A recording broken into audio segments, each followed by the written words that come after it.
बेटे discounting rate, बेटे present value. आओ मेरे बेटे, आओ ना बेटे। आज ढीले ढीले हो रहे हो बेटे, क्या बात है? आज बहुत ढीले ढीले बैठे हो, कोई बात है क्या बेटे? कुछ तो बात लग रही है मेरे बच्चे। क्या हुआ? गर्लफ्रेंड ने कुछ बोल दिया? बेटे मैं तो कहता हूँ जिसने जो बोल दिया बोलने दो, आप सबको छोड़ दो थोड़े दिन, मन लगाकर पढ़ाई करो, सब अपने आप आएंगे भागे हुए आपके पास।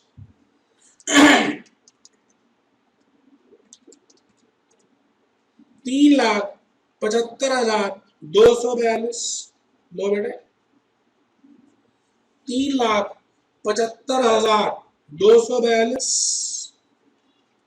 3,75,242 माइनस 3,60,000।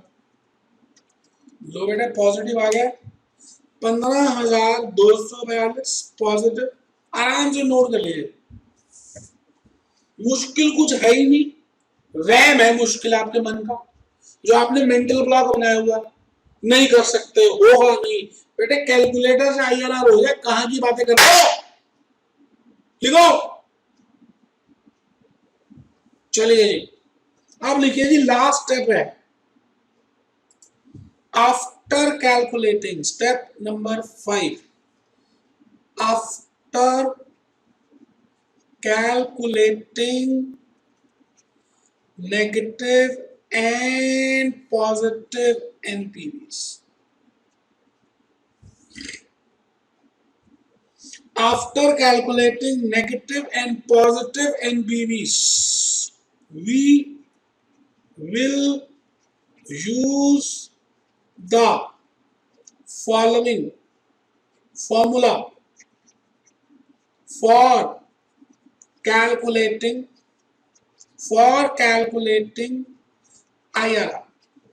लो बेटे, अब मैं कहता हूं जी 14% में एनपीवी पॉजिटिव है और 17 में एनपीवी नेगेटिव है। बेटे एनपीवी 0 जो है 14 से ज्यादा और 17 से कम है, 14 से ज्यादा और 17 से कम है। तो मैं लिख रहा हूं जी, lower rate plus NPV at lower rate upon present value of cash inflow at lower rate minus present value of cash inflow at higher rate into difference in rate. Putting the figures, we get figures put करने के बाद हमें पता चला, चलिए जी, लो rate 14% है plus NPV at lower rate. बेटे NPV at lower rate 15,242 है, यहां लिख देता हूं भले 15,242, 15,242 अपॉन डिफरेंस 3 का है, upon present value of cash inflows at lower rate 3,75,242 minus present value of cash inflows at higher rate 3,50,80। लो बेटे पुट करो और जल्दी से आंसर निकाल के दिखाओ मेरे बेटे।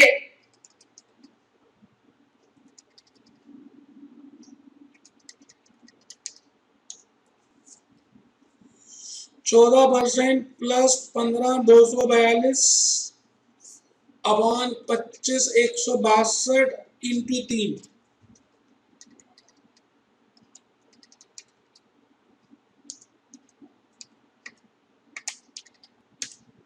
यह आ गया जी 15.817%। यही आंसर है जी, 15.75 दिया, 15.817 दिया, मैंने निकाला। अब मैं क्रॉस चेक कर सकता हूँ, थोड़ा बहुत डिफरेंस चलेगा जी, उसमें टेंशन मत लीजिए आप। Cross checking, IRR is 15.81, so at 15.81 comma NPV is 0 या NPV should be 0. Year, cash flow, present value factor, present value 0, 1 to 5, 3,60,000, 3,60,000,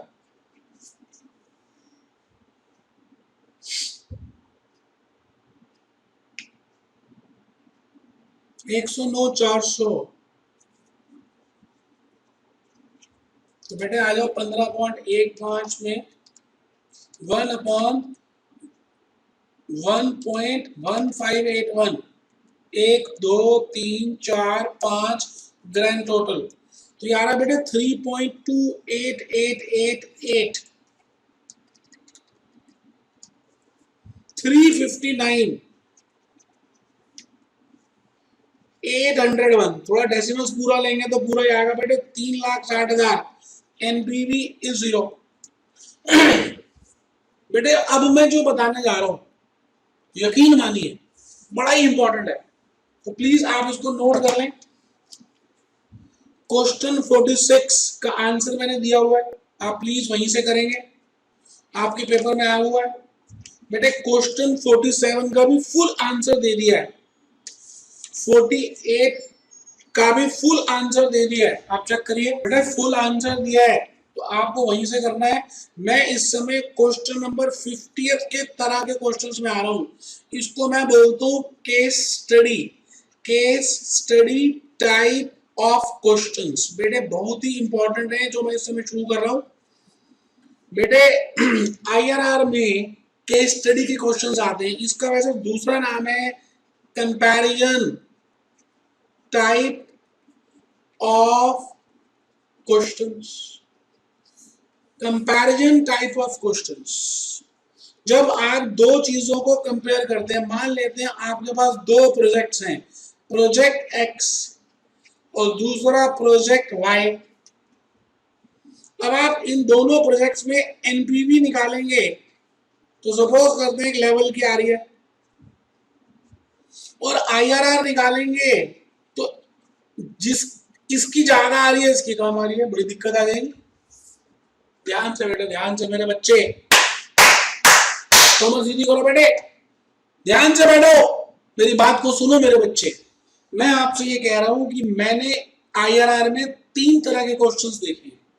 एक तो नॉर्मल हो गया, आईआरआर निकालिए और रिकमेंडेशन दीजिए। एक आ गया बेटे कमेंट लिखिए, केस स्टडी आएगी, आईआरआर भी निकालना है, एनपीवी भी निकालना है, दोनों को कंपेयर करना है, और फिर रिकमेंडेशन लिखनी है कि कौन सा प्रोजेक्ट ज्यादा अच्छा है।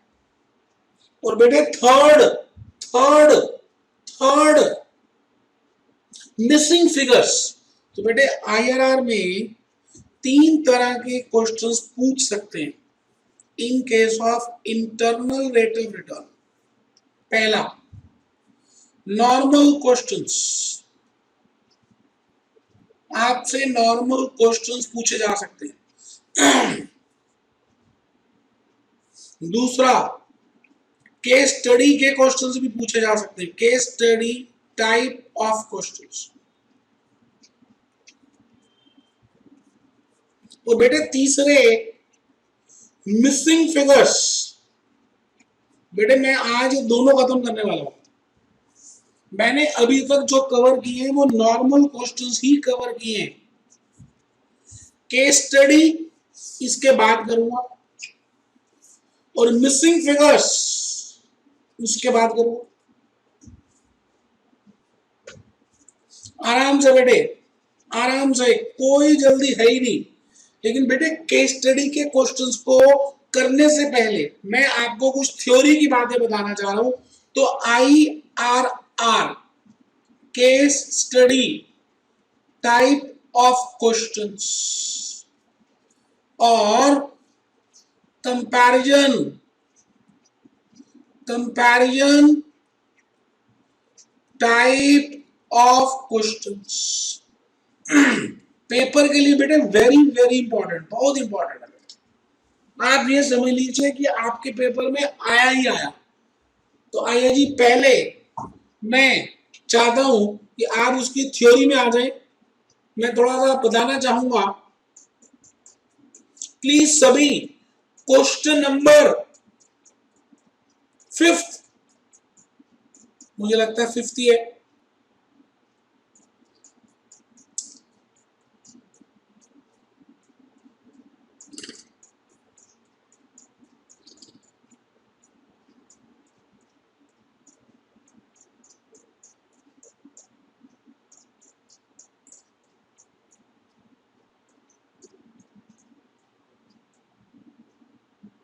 ये ना बेटे क्वेश्चन नंबर 18 था मेरे बेटे।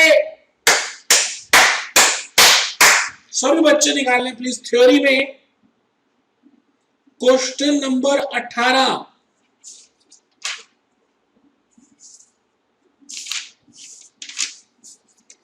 Right a note on comparison between NPV and IRR. Underline कर दीजिए बेटे। बेटे आपसे बार बार पूछा जाएगा NPV and IRR, NPV and IRR कई बार पूछा गया है, एक बार हम समझ लेते हैं। आइए जी इसी क्वेश्चन को पढ़ेंगे। Comparison between NPV and IRR in case of mutually exclusive projects. Mutually exclusive project exists where the acceptance of one project excludes the acceptance of another project. मतलब एक प्रोजेक्ट की एक्सेप्टेंस दूसरे प्रोजेक्ट की rejection, मतलब पास और fail mutually exclusive है। मैं कहता हूं रामलाल पास है, इसका मतलब वो फेल नहीं हो सकता। मैं कहता हूं श्यामलाल फेल है, इसका मतलब वो पास नहीं हो सकता। तो म्यूचुअली एक्सक्लूसिव का मतलब है acceptance of one project implies rejection of another project. तो बेटे जब दो प्रोजेक्ट्स आपको दिए जाएंगे और दोनों की कंपैरिजन करनी होगी और आपको बताना होगा कौन सा प्रोजेक्ट अच्छा है, तो बेटे आपको एक प्रॉब्लम आएगी, अभी देखेंगे। एनपीवी कहेगी कि किसी दूसरे प्रोजेक्ट को करो, आईआरआर कहेगी कि कोई दूसरे प्रोजेक्ट को करो। और आपको मालूम है एनपीवी जितनी हायर होती है उतना बढ़िया होता है, और आईआरआर भी जितनी हायर होती है उतना बढ़िया होता है। तो बेटे एनपीवी और आईआरआर दो टूल्स हैं, लेकिन बेटे एक बार मैं अंदर की बता रहा हूं कि आप हमेशा डिसीजन एनपीवी के बेस पे लेंगे, एनपीवी के बेस पे लेंगे। एनपीवी एनपीवी अभी बता रहा हूं, कभी भी कॉन्फ्लिक्ट आएगा तो आप एनपीवी के बेसिस पे ही डिसीजन लेंगे। तो जरा ध्यान से हम सभी क्वेश्चन की पूरी लैंग्वेज को पढ़ रहे हैं।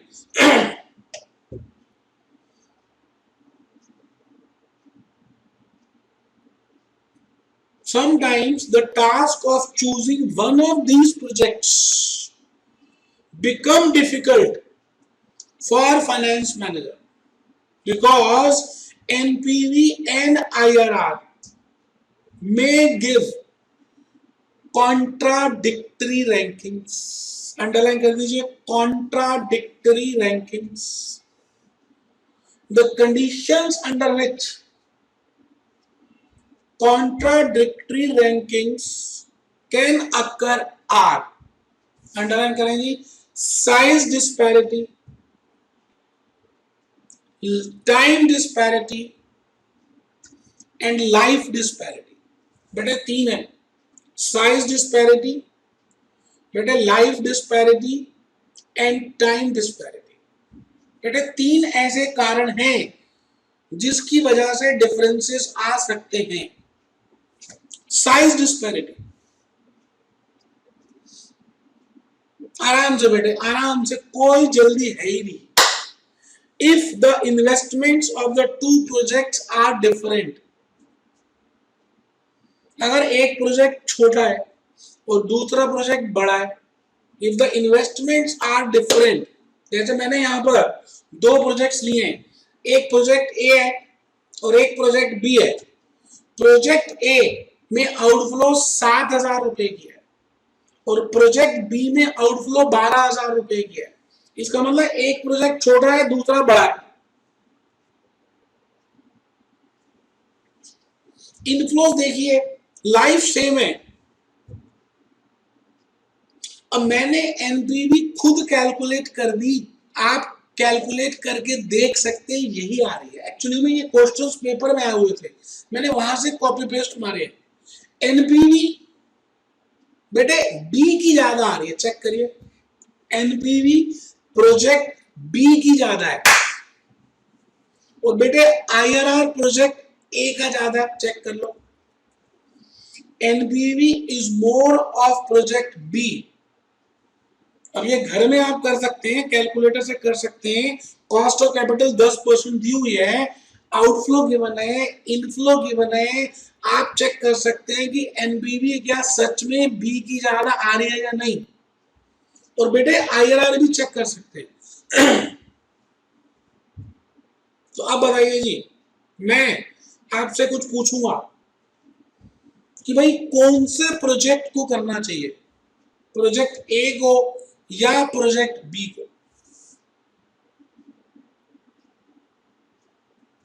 Project B has a larger NPV.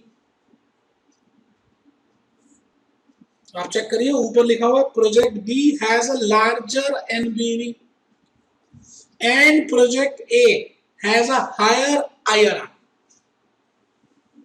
Which project would you recommend? आराम से बेटे, कोई जल्दी नहीं है। मैं चाहता हूं 1 मिनट, अगर आप ईमानदार बच्चे होंगे तो इसकी थ्योरी पढ़ेंगे, मैं फिर कुछ बोलूंगा तो समझ आएगा। पढ़िए प्लीज।